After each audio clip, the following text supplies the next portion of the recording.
Maayong adlaw, mga higala.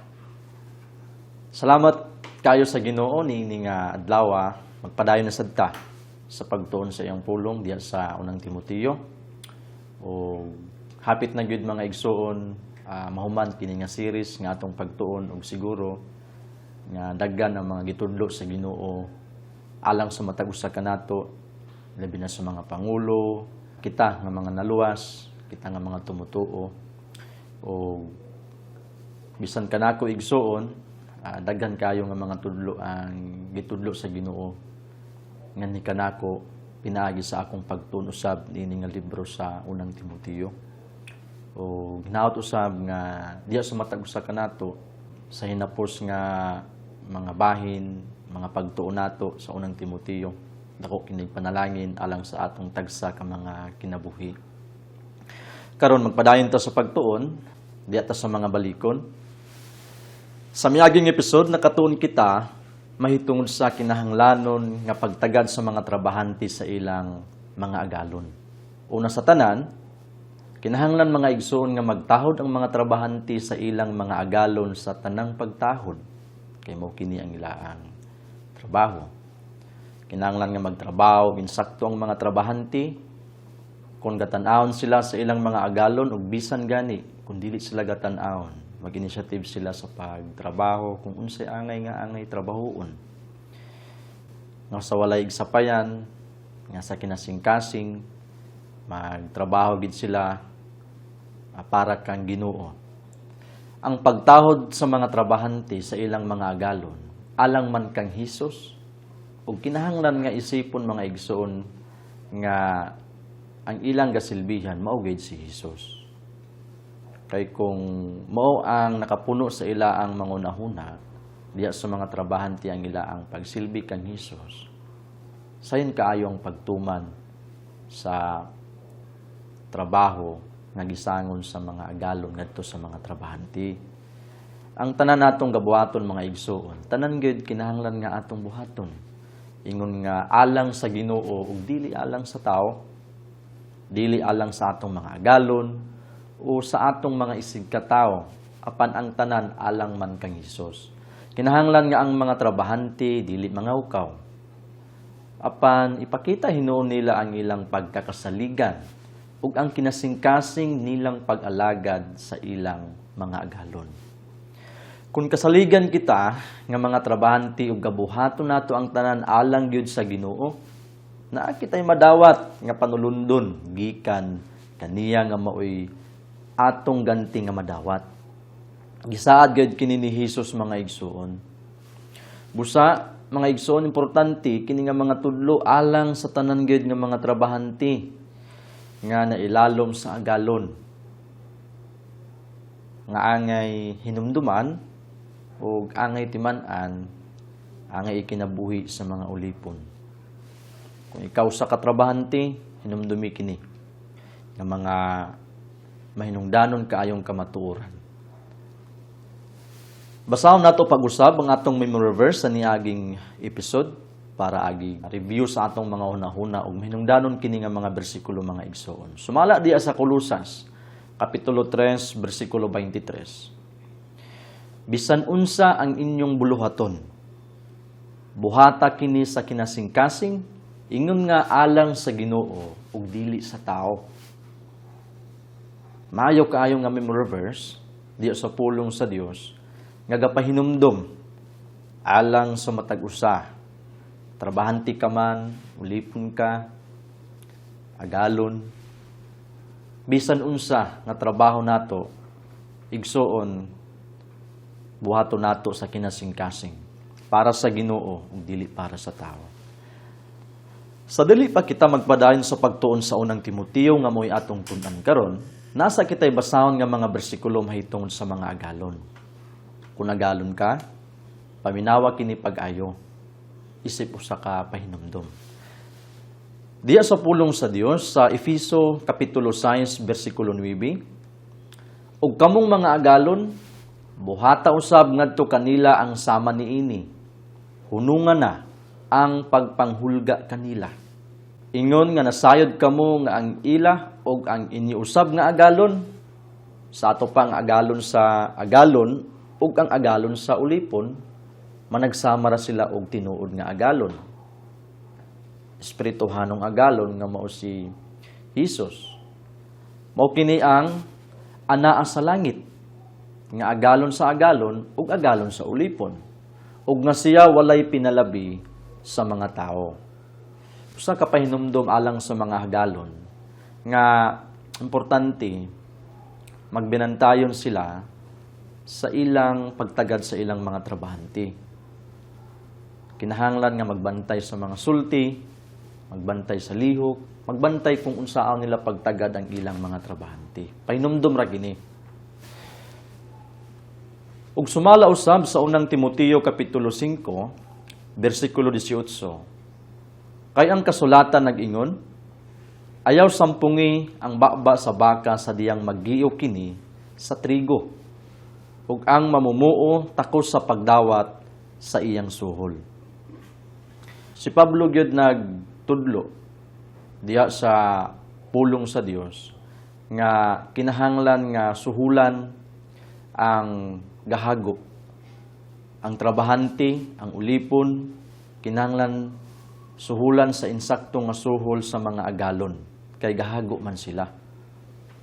Ang gasangyaw sa maayong balita, ang kapanudlo sa pulong sa Dios importante nga suhulan tungod sa ilang hago.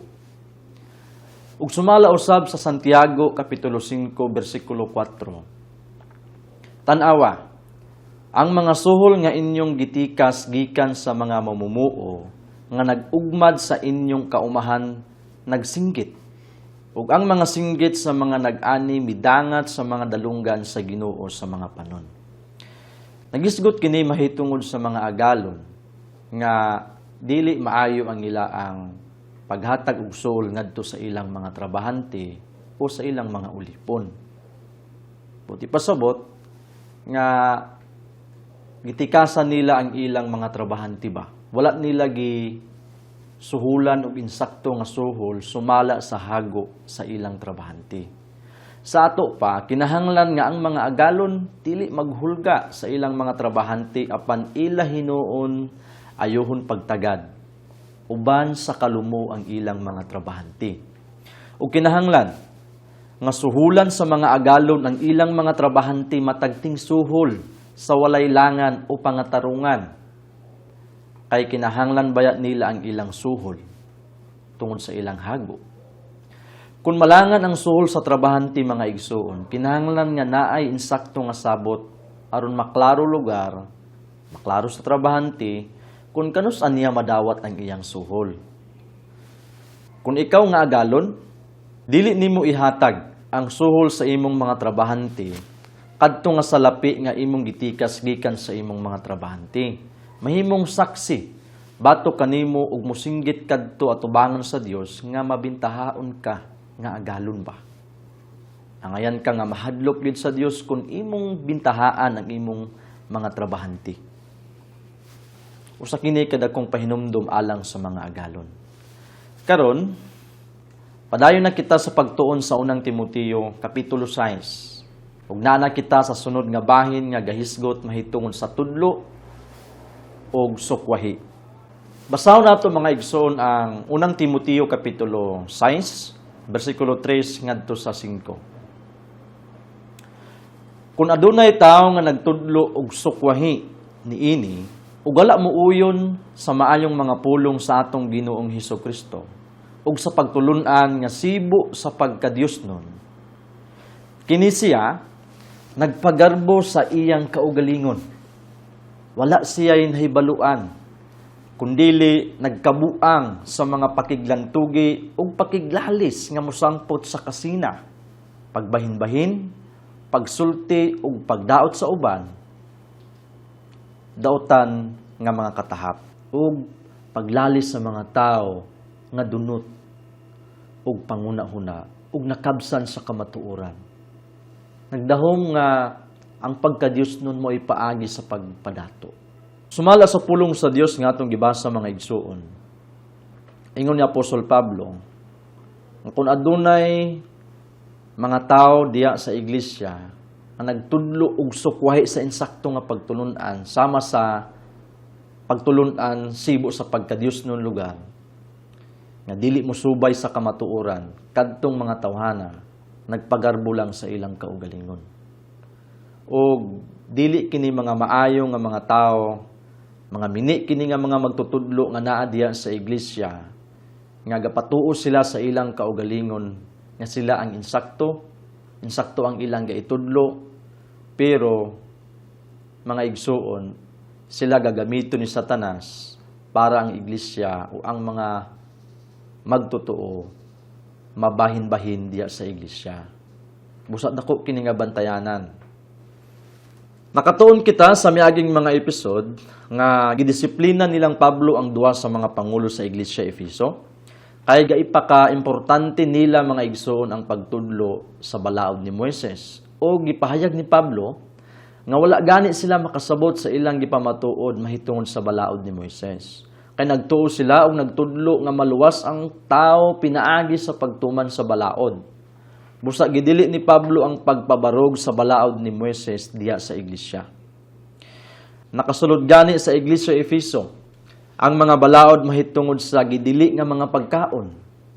O gipaklaro ni Pablo nga kadto nga mga tudlo gikan lang sa mga yawa ug ang tanang mga pagkaon gibuhat sa Dios ug angayan nga dawaton uban sa pagpasalamat. Mabasa nato na diya sa footnote sa unang Timoteo kapitulo 4, bersikulo 1 ngadto sa 4. Mga igsoon, nakasulod pa diya sa iglesia Efeso ang tudlo nga nagdili sa pagminyo. Kini mga mini nga mga magtutudlo nga nagdumili sila sa pagminyo ba. Apan giprangkahan ni Pablo nga gikan gihapon kini nga tudlo sa mga yawa o sa ato pa, bakak gayud kini nga tudlo. Mahimo gayud kaayo ug maayo gani nga maminyo ang mga lalaki ug magpaminyo ang mga babae kung mo'y gusto nila kay dili man sala. Nagtudlo usab si Pablo mahitungod sa mga kwalipikado nga kinahanglan makuha sa mga lalaki. Aya sila pwedeng matuboy ngadto sa pagkapangulo sa iglesia. Kinahanglan nga mo giniagihan diya sa iglesia. Ug iya pagyud gitudlo ni Pablo ang kwalipikado og mga hiyas nga kinahanglan masarang sa mga alagad. Nga sa dili pa sila pandungan diya sa iglesia, importante nga masarang nila ang mga kwalipikado na dili basta-basta ang pagpandung kanila.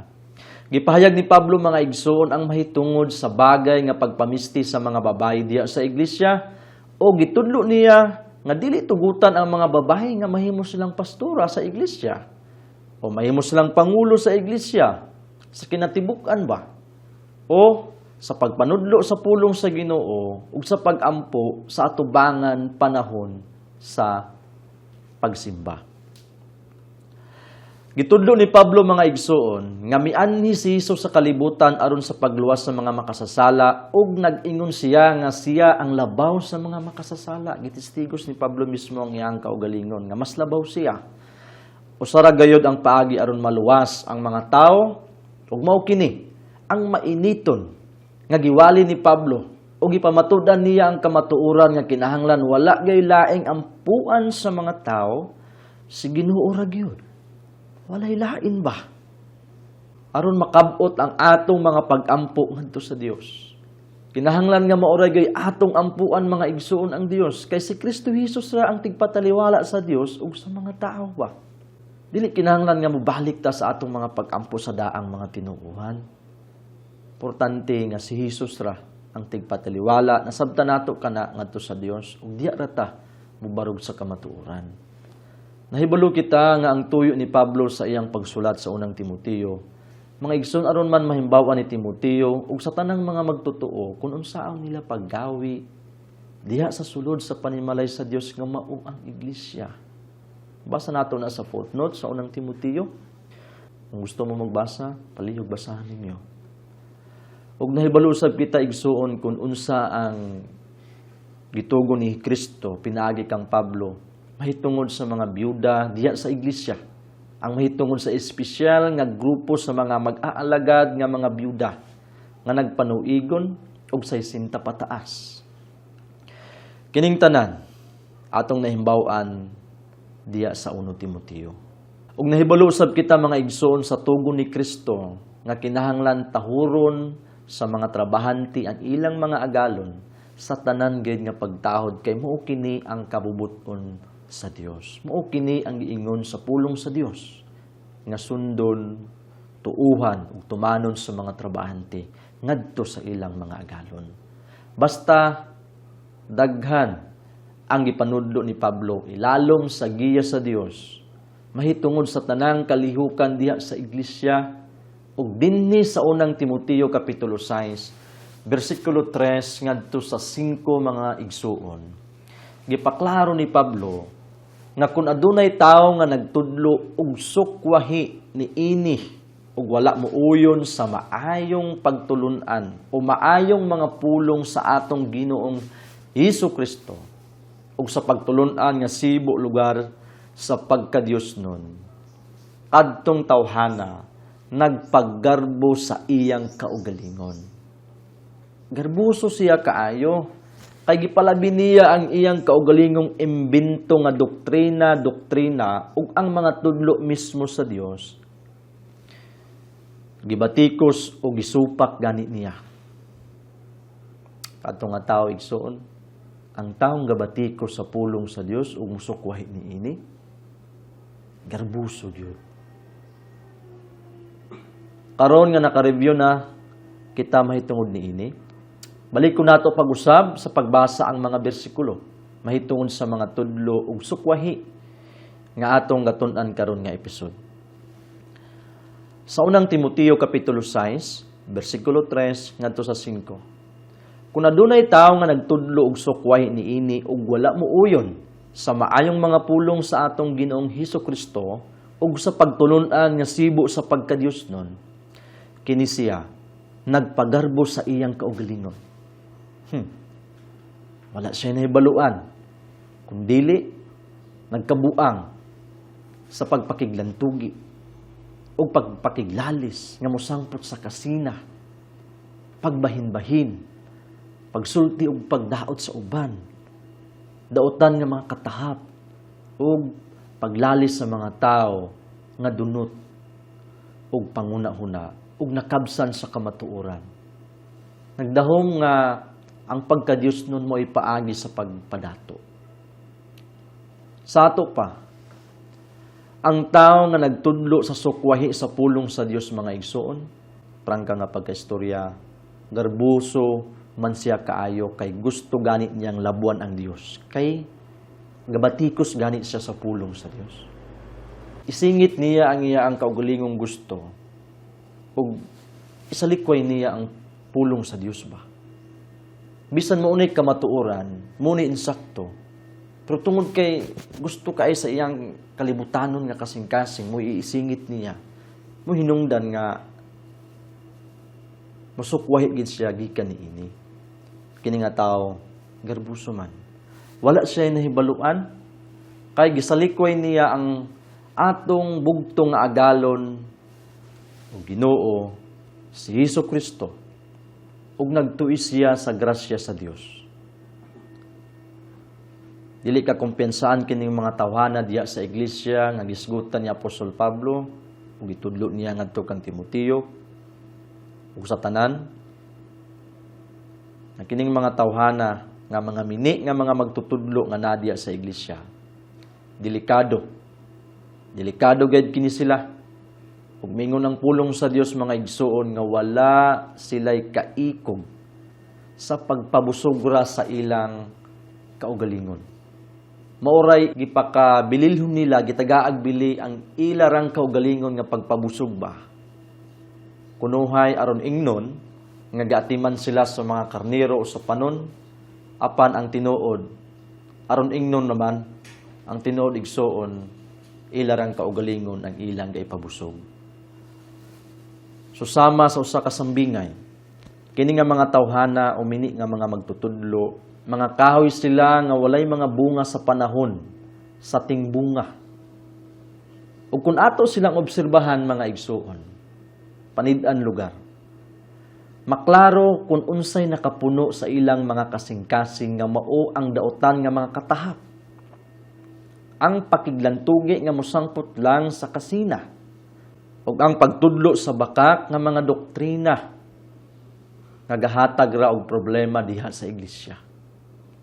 Ang ilang mga tudlo igo ra mamunga og pagkasina, paglalisay ug sa pagsulti ug pagdaot sa uban. Imbis unta mga igsuon nga mulig-on ang mga magtotoo diha sa iglesia, ila hinuong gabungkagon ang iglesia. Mga garbuso ra sila nga mga tao o gapahuyan sila sa iglesia pinaagi sa pagtudlo ug sukwahi nga mga tudlo o mga heresiya. Mga igsuon, isog kaayo ang pagbadlong sa Dios sa pagtudlo ni bisan kinsa sa lahi nga doktrina kaysa mabasa diha sa iyang pulong. Strikto ug isog ang Dios niini nga gatudlo gid siya. Ang nagtudlo sa sukwahi nakabsan sa kamatuoran. Layo ang kamatuoran gikan kanila. Dunot ang ilang panguna-una ug ang ila ang gabuhaton.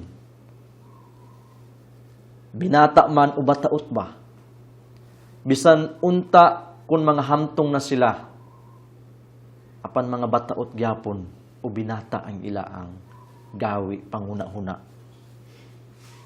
Sama sila sa mga makilimos sa daplin sa dalan nga walay ligo-ligo, nga mga hugaw ug nukaon ug makaluluoy ug wala gay mahimo tungod sa ilang pagkapurdoy.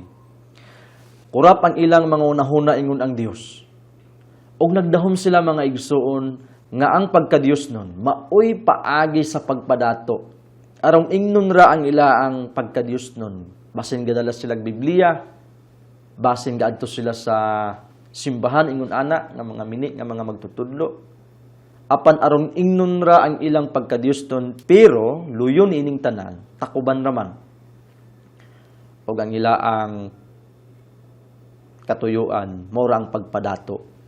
Gusto sila mangwarta gikan sa mga magtotoo pinaagi sa ilang pagtakban nga pangulo kuno sila diya sa iglesia apan layo ang Dios gikan kanila. Mga igsuon, ang usa nga makita diha sa mga tudlo ug sukwahi, kasagaran maoy ilang tuyo ang pagpangwarta pinaagi sa ilang pagdaladala sa Biblia apan dili nila gatuohan. Ipakita ra nila nga Dios nun sila pero sa tinuod ang pulong sa Dios nga ilang gadala-dalahon, layo kay sa tinuod nga ilang gatuuhan. Buang ang tao ug delikado ang iyang kahimtang kung gasukol sa Dios ug gapanudlo sa lahi kaysa gaitudlo sa iyang pulong. Ug alang kang Pablo, dako kaayo kini nga concern sa iyang kinabuhi ba? Isip usa ka ulipon ni Hesukristo. Dako niyang gikalibog nga base na ay mosulod diha sa iglesia ug manudlo og sukwahi nga doktrina ug mga igsuon, iya kining gidili pag-ayo sa iglesia. Gidili gid niya pag-ayo. Nga kinahanglan gid ni atimanon bantayan sa mga pangulo, atimanon sa mga pangulo. Ang gatudlo og sukwahi gahatod sa mga tao paingon sa impierno o gapalayo kanila gikan sa Dios o gikan sa kaluwasan. Gasuguon ni Satanas ang iyang mga tao sa pagpanudlo mga igsuon sa mga bakak o sa mga heresiya diya sa mga iglesia. Busa, kinahanglan nga abtik kita nga mga pangulo, muila niining mga tawana ug dili nato sila tugutan nga makatudlo diha sa atong mga iglesia ug gani kinahanglan nga ipapahawa nato sila. Dili ta mohatag og igayon kanila nga makasulod diha sa iglesia apan mintras nga atong nabantayan sa sayupa mga igsoon ipapahawa gid nato sila kay mao kini ang gusto sa Dios nga angay natong pagkabuhaton. Salamat kaayo sa atong pagpaminaw ni ining adlaw ug dinhi lang una kita kutob hangtod sa sunod. Salamat mga igsoon ug maayong adlaw.